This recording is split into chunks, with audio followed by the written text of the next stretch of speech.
Europe 1, bonjour. Ce sera dans 2 minutes, la revue de presse d'Olivier, la lune des journaux à l'étranger pour commencer avec votre revue de presse internationale. Nous sommes d'abord en Turquie. Bonjour Maud Blaret. Bonjour à tous. Vous êtes à Istanbul, Maud, pour Europe 1. Alors de quoi parle la presse turque ce mardi ? Du rôle de la Turquie dans les négociations entre la Russie et l'Ukraine, Vladimir Poutine a proposé de reprendre les négociations directes avec l'Ukraine à Istanbul jeudi 15 mai, une proposition que Volodymyr Zelensky a acceptée, explique Haberturk. La Turquie joue un rôle de médiateur dans les crises les plus brûlantes du monde, titre l'agence de presse gouvernementale Anadolu. Elle détaille dans un long article le rôle joué par la Turquie, je cite, sous la direction du président Recep Tayyip Erdogan dans plusieurs conflits du monde.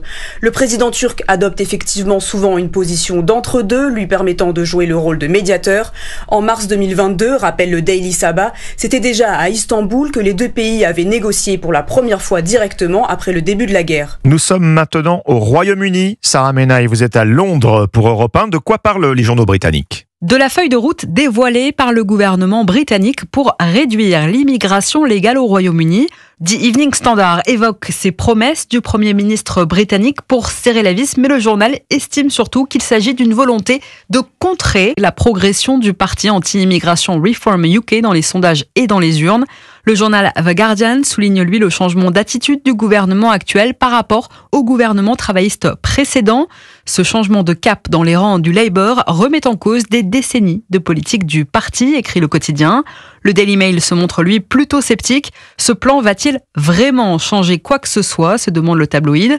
D'autres journaux se montrent eux aussi critiques envers le Premier ministre britannique, l'attaquant notamment sur son refus de plafonner en chiffres le nombre d'arrivées légales par an sur le territoire britannique. Nous partons enfin aux États-Unis où la question de l'immigration fait aussi la une des journaux américains. Rémi Amalvi, on vous retrouve à Washington pour Europe 1. Donald Trump veut mettre fin à l'habeas corpus.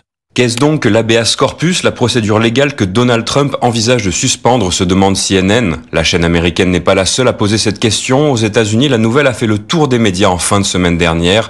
L'administration Trump veut couper aux migrants leur droit à des recours judiciaires s'ils sont visés par des procédures d'expulsion. C'est donc la loi d'habeas corpus et c'est un des principes fondamentaux du droit anglo-saxon. Mais le média Axios rappelle que la Constitution américaine peut autoriser sa suspension si la sécurité nationale est en jeu.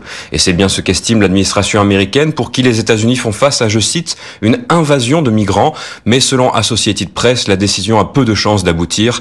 Pour le moment, la justice fédérale a bloqué toutes les mesures d'expulsion massive voulues par le gouvernement. Rémi Amalvi à Washington pour Europe 1.